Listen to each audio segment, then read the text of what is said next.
be here. Thank you. Just have a seat.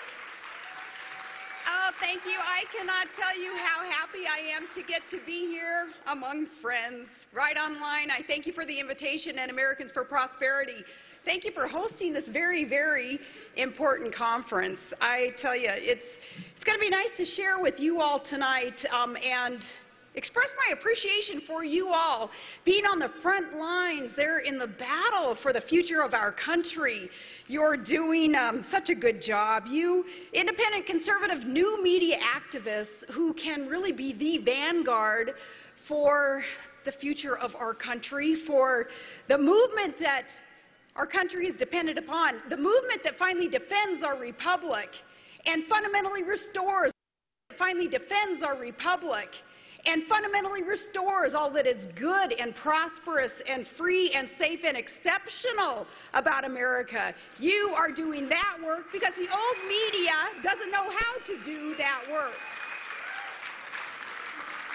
From the tea parties to the town halls to the ballot boxes and the debates on Capitol Hill, new media is giving voice to the people because you're of the people. And you are leading the charge. Without you, there probably wouldn't be a Tea Party movement. Thus, no 2010 electoral victory. Thus, no hope for victory in 2012. And this month, we gained another victory. This time, it was in Wisconsin.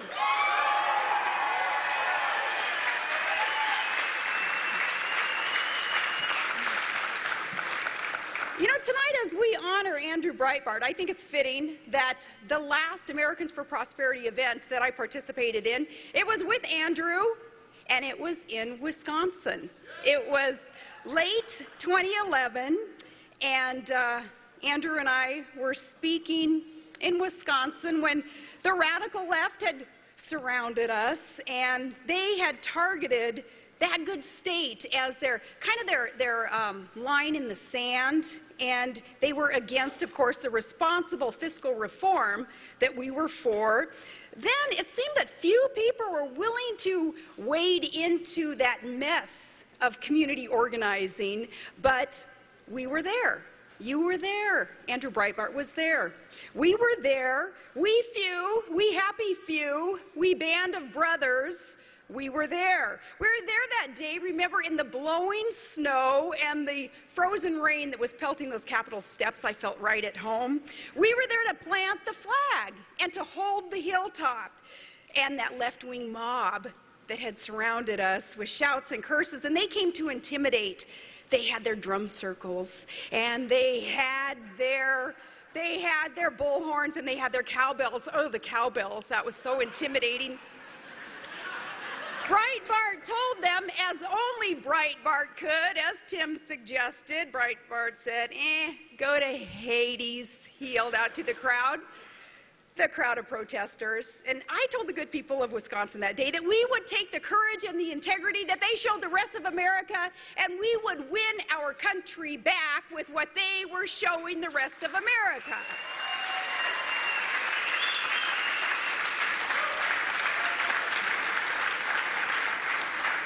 It's said that defeat is an orphan and victory has 1,000 fathers. Well, the father of this month's victory in Wisconsin was you, new media and the Tea Party. It was your victory, though we, band of brothers, we do live out Ronald Reagan's belief that there is no limit to what can be accomplished when we don't care who gets the credit. You stood by the electoral mandate, though, that you fought so hard for. Remember, while we were in Wisconsin defending tough, needed fiscal reform, some back in the establishment in D.C., they were already walking back their promises to cut $100 billion from the deficit. Remember that? It's quite typical. The permanent political class broke promises that they never intended to keep. But you stood by a governor who was bound and determined to keep his promises to the people who hired him to do the job. And you showed D.C. what having a spine looks like. Or as I said that day in Wisconsin, I said, you showed them how to fight like a girl.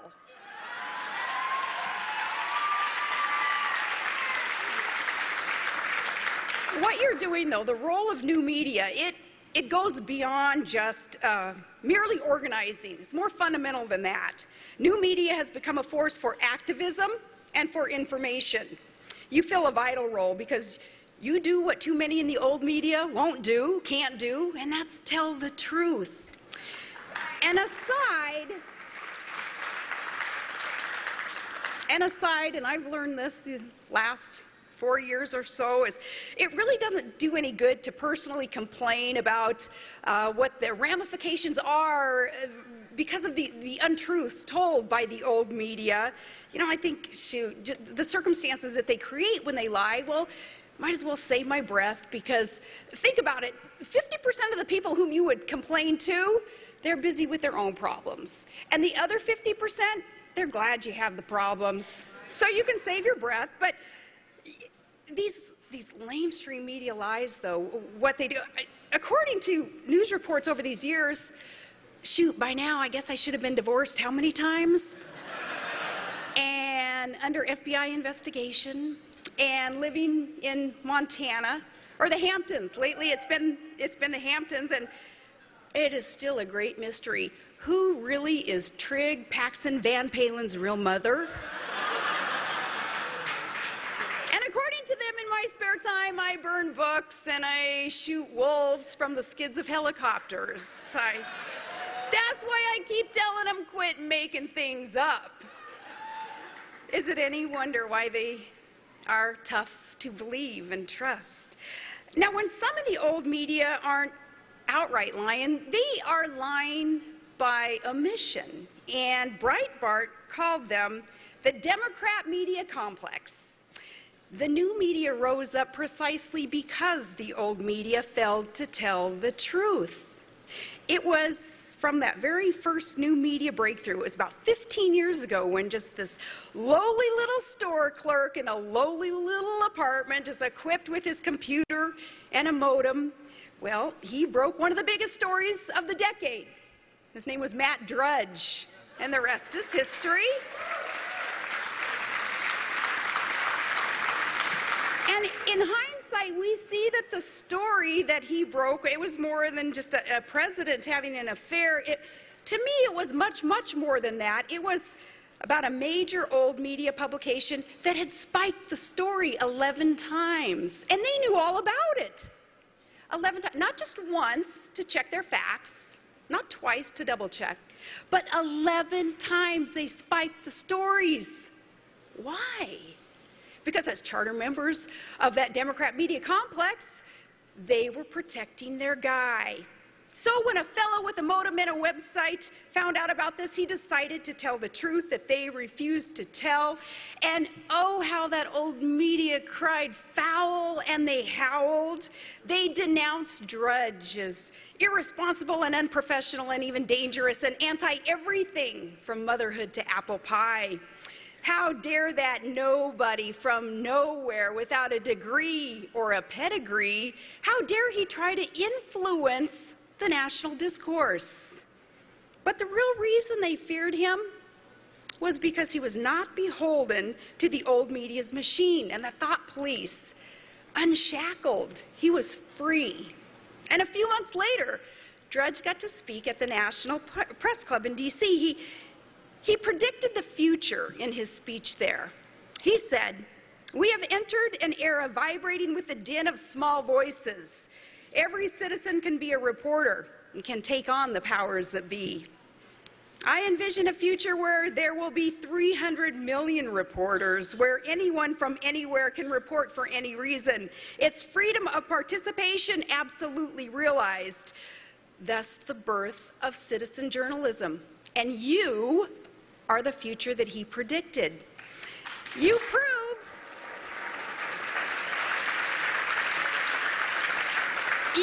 that you don't need a degree from Columbia's Grad School of Journalism.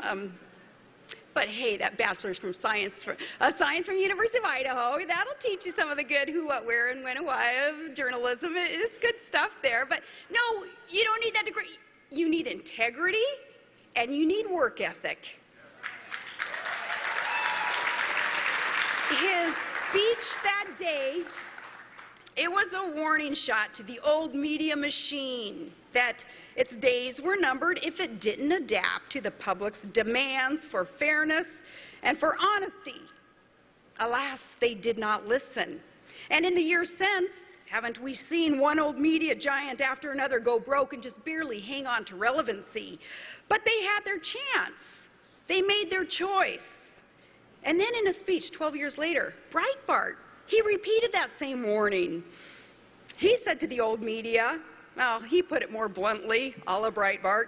Can't repeat what he said in case the kids are listening tonight, but it was something about it not being their business model that sucked. You can imagine what Breitbart said in repeating his warning.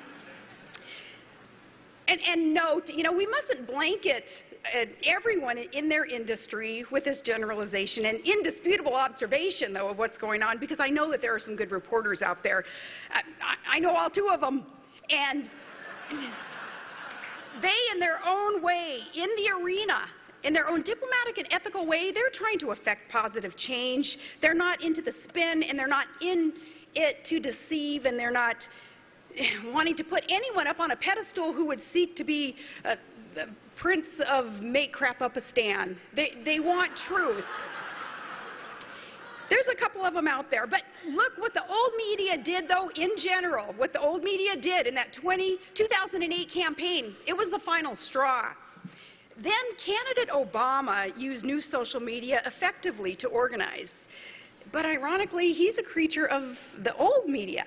They're the ones who propped him up and spun for him and refused to vet him.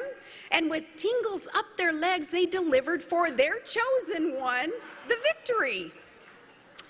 During that campaign, the same media that reported breathlessly about a minor candidate, an irrelevant candidate's wardrobe, couldn't be bothered with the future leader of the free world's associations, his pals, his voting record as a state senator, the statements that he had made in the past. If the media had done their job, we would have known, despite Barack Obama really mocking the Clintons and condemning Hillary's health care plan, we would have known that his own plan was going to be based on an unconstitutional mandate that has resulted in these years of uncertainty and of agony. We would have known, had the media done its job, of his strange attraction to the most leftist, radical of leftist ideas, leading to his governance by intrusion in all aspects of our commercial and private life, all the way up to his war on religion. And we'd have known that he actively and proudly sought out Marxist professors and was actually a member of the Socialist Now Party when he ran for state office in the 90s. Now, these same skookums media characters that made such a big darn deal out of their 2008 investigation, they could have just asked, but no, it was an investigation to prove that my husband wasn't and still isn't registered in the Republican Party. He had been registered as an independent. Same media. Well, Todd sure as heck never registered as a socialist.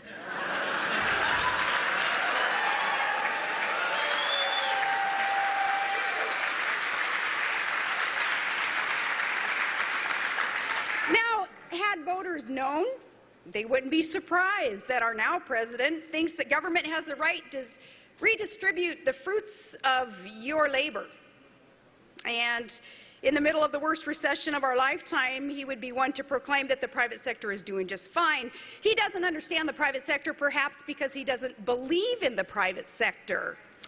Now, if the media had done the job, we'd not be surprised that the White House, the people's house, the White House, can you imagine a governor saying, well, in my state capitol building? Can you imagine a mayor saying, in my city hall?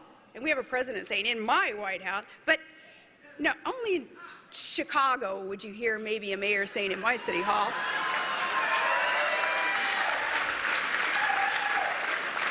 But if they had done their job, perhaps we would not be shocked to know that our White House would politicize national security by leaking highly confidential information to prop up the polls.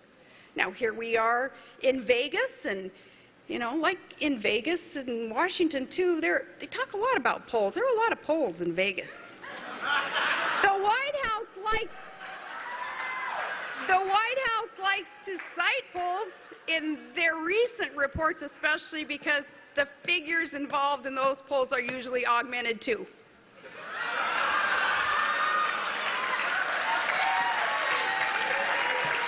And that was a stretch to tie in some Vegas. Yeah, okay. But that's what they're doing to prop up his polls right now with these national security leaks, trying to make him sound like the tough guy. We'd have known, too, had the media done the job, we'd have known that the plan from the beginning was to run up these trillion-dollar deficits and, you know, budgets be darned. No need for a blueprint, I guess. We're going to go on 4 years here now without a plan for our federal government. Still, no budget in our federal government. Well, the plan, though, evidently being running up these mind-boggling deficits to pay off public sector cronies with make work, not really shovel-ready after all, stimulus jobs that will be paid for by your children and their children and their children. And we'd have known of these associations with anti-American intellectuals and then not be surprised at his desire to apologize for America to foreign dictators. Or that he is the first American president in our history to not believe that we are an exceptional nation. And perhaps we wouldn't have been surprised had the media dug into some of his past positions and statements on energy. Here we have such an opportunity to become energy independent because just dumped underfoot in each one of our states. God has just blessed us so much with these natural resources, and we have the manpower, and we have the technology. So as we're preaching drill, baby, drill, and mine, baby, mine, and he's singing stop, baby, stop, perhaps we wouldn't be surprised today to realize, no, despite what he tells you and what the media will spin for him, we're not drilling everywhere. We're not becoming more independent of these foreign dictators whom we would bow to and beg them and subsidize them to drill for energy sources that we have here. Perhaps we wouldn't be surprised. No, they didn't do their job. The media did not do the job. But say for the sake of argument that they couldn't afford to do the job. They couldn't afford to send reporters to Chicago to research a candidate's record because, say, they spent all their money in Wasilla. At the Mocha Moose, they were going to find out what kind of coffee Bristol really ordered when she was 17, you know.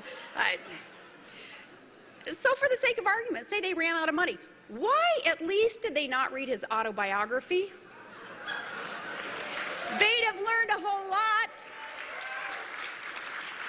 They'd have learned a whole lot, and not just about all that Pacalolo smoking and that cocaine snorting and what he ate. Fido, Rufus. I think it's funny that the cocktail circuit / circus gives me a hard time for eating elk and moose, but come on, there's a difference. Anybody here have a pet moose? There's a difference.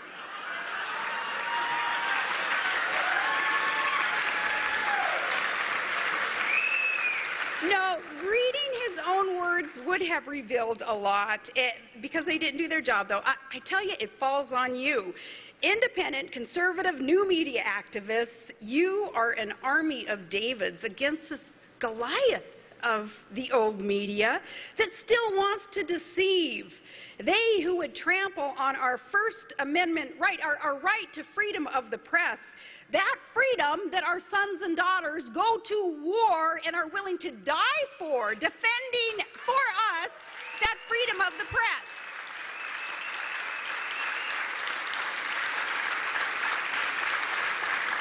So please, in honor of their sacrifice, don't let our First Amendment freedoms be exploited and abused and just taken for granted. And by the way, if you love that freedom, thank a vet. We thank our vets for what it is that they have provided us with freedom of the press. Truly, it is up to you where they cover up and prop up and spin up and around for the powerful. You hold the powerful accountable. You, with your ethical efforts, can get us through upcoming crisis. And it was Abraham Lincoln who said, "I am a firm believer in the people. If given the truth, they can be depended upon to meet any national crisis. The great point is to bring them the real facts." And that is your calling. That is your charge. You have heard that in a time of universal deceit, telling the truth is a revolutionary act. Well, we are in a political culture of universal deceit. For years, politicians haven't really told us the truth about the state of our union. The press has covered for them, and we have been kidding ourselves. But the truth catches up. And the austerity riots in Europe today that we see reveal what happens when truth catches up. They're learning the hard way what Thatcher warned, that the problem with socialism is eventually you run out of other people's money. In fact, somebody cut and pasted a tweet from me that they found the other day. John Hayward tweeted, "Dear socialist world, you've run out of our money. Love other people. CC Margaret Thatcher."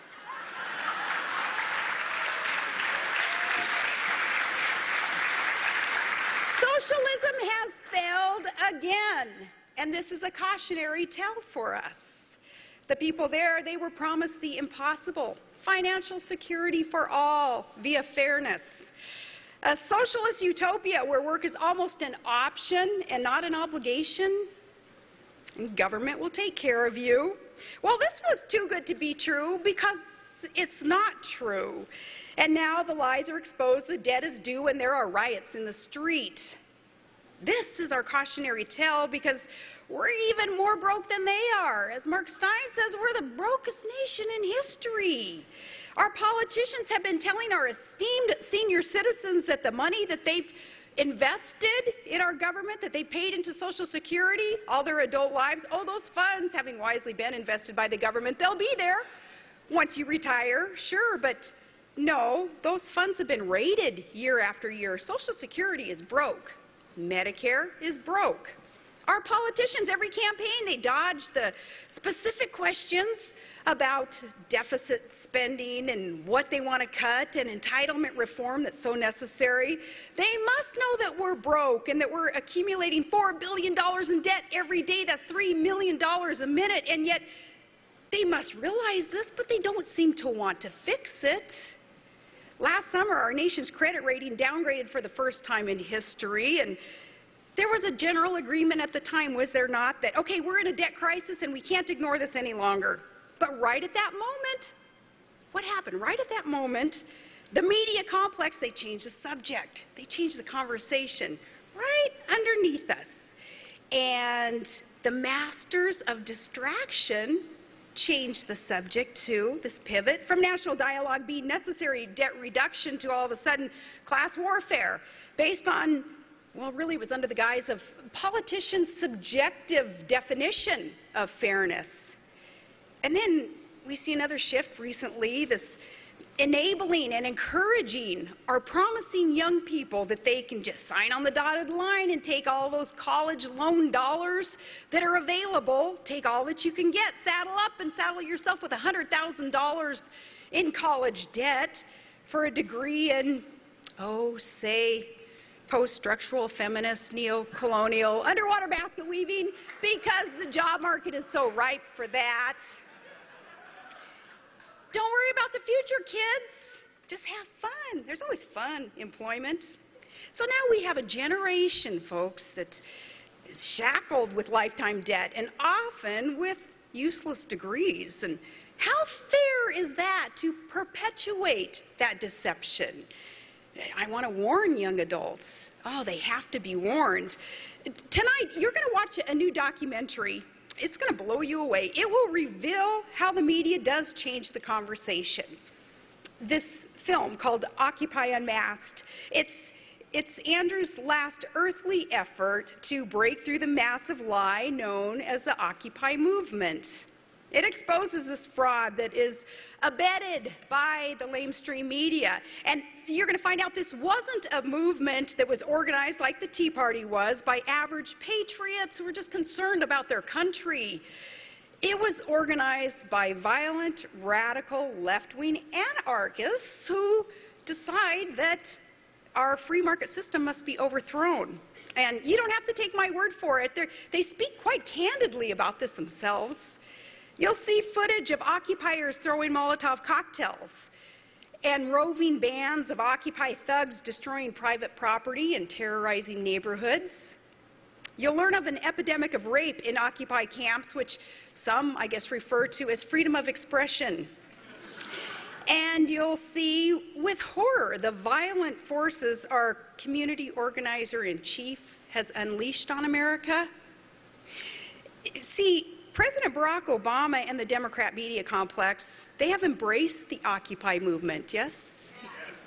And you're going to see that they, having blessed it early on, you're going to see what they blessed. Keep in mind, they denounced the Tea Party movement, which has been one of the most peaceful, patriotic, diverse, independent grassroots movement in our nation's history.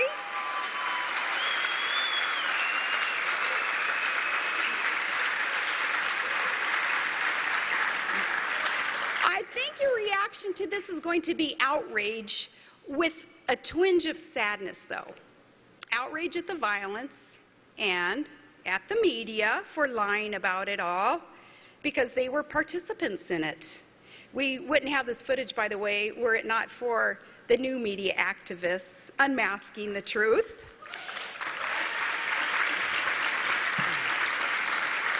That bit of sadness, too, though, because it is a sad day when such a thing goes on in this America that we so love. Sad that young people who are so in debt turn to this movement because their professors taught them that America is the root of all evil, and yes, that free market system is unfair, thus it must be overthrown. Unfortunately, granted, crony capitalism on both sides of the aisle makes us a bit more vulnerable to some of the criticisms. But now, if you think about it, we have this growing class full of angry, unemployed, idle hands with heads full of Marxist lies. Who's going to tell them the truth? We have to tell them the truth. If we don't tell them the truth, then our country fails. We must succeed in this, and we will succeed in this. We'll reach them through the media and through politics and through pop culture. Pop culture, where we shouldn't be afraid to get out there and quit preaching to the choir, but get out there and be influencers, right? In pop culture.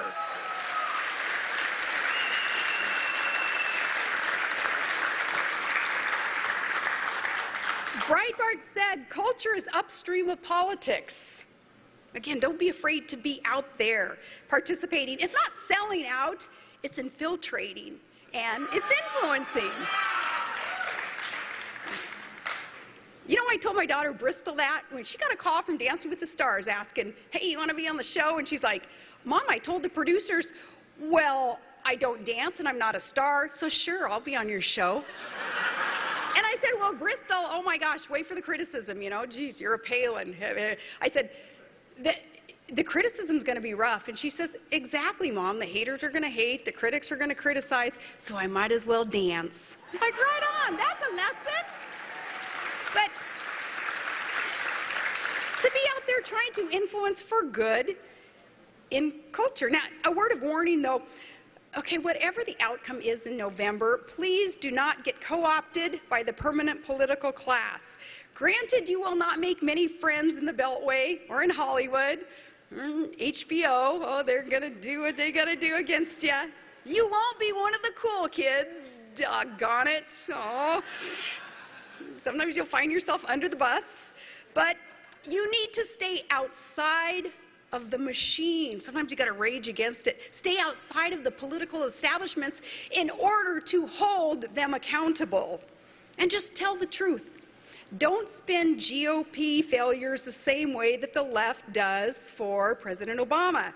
And Nancy Pelosi and Harry Reid and Barney Frank and Elizabeth Warren.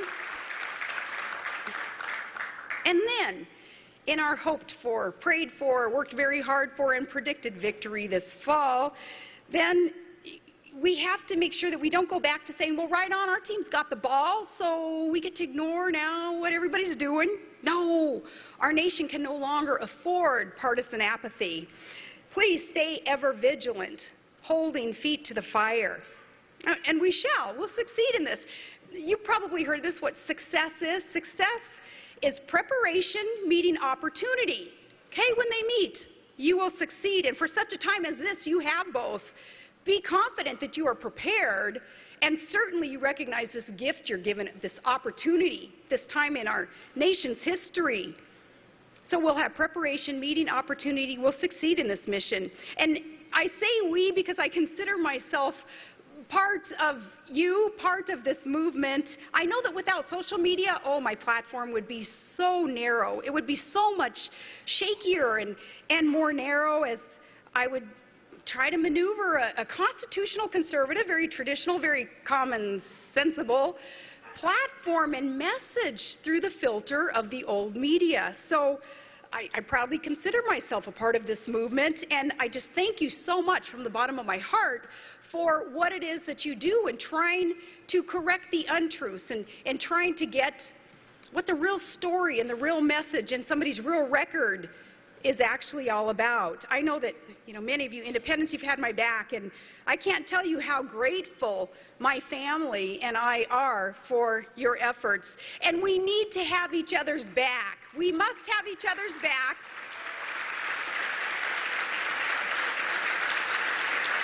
Because, the more effective you become, the larger the target you become for the left. Breitbart understood this as they tried to bankrupt him and his family. And I've been there, and I know that many of you know that. The politics of personal destruction that they choose to play, you're going to hear from Michelle Malkin in this conference, and look at the harassment that she goes through. And, I think, do they really think that little 90-pound mama grizzly is just going to go hibernate in some den somewhere? No, she'll rise up on those hind legs, and she'll just keep swatting away those who would seek to destroy this next generation. That's what Michelle Malkin's all about. And I mean, look at Mark Levin's critics. Look at the big kahuna, kind of the fearless leader of some of us ditto heads, Rush Limbaugh. Look what they try to do to him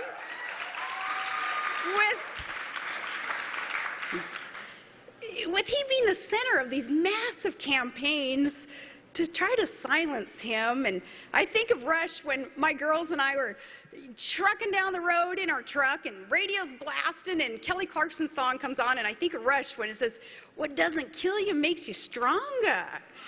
And I think these yahoos out there doing all that they can to try to get Rush to sit down and shut up, they're making his point every day with the double standards and the hypocrisy, and he just comes back stronger and stronger and more credible because they make his point for him. What a gig he's got. Just let him talk.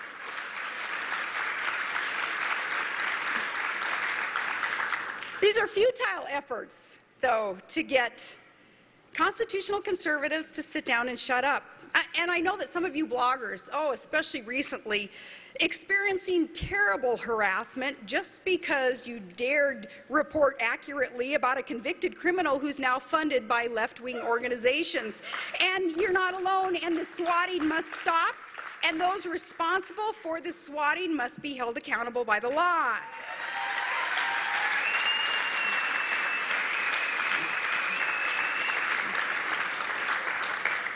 So friends, this evening, as we honor Andrew Breitbart, remember that his greatest gift that he left for us was his fearlessness. And I would hope that even tonight and even through this conference, that you would be able to reload with that inspiration of his fearlessness. Be out there and stand your ground, and others will stand with you. Courage inspires courage, and victory begets victory. So let's be bold and courageous to win our country back. We can do it because we have the time-tested truths on our side, and we will do whatever it takes to defend those truths. We will defeat that Goliath of the old media that still seeks to deceive this most exceptional nation. So don't retreat. Reload with that inspiration. I say, God bless you, RightOnline, Americans for Prosperity, and God bless the United States of America.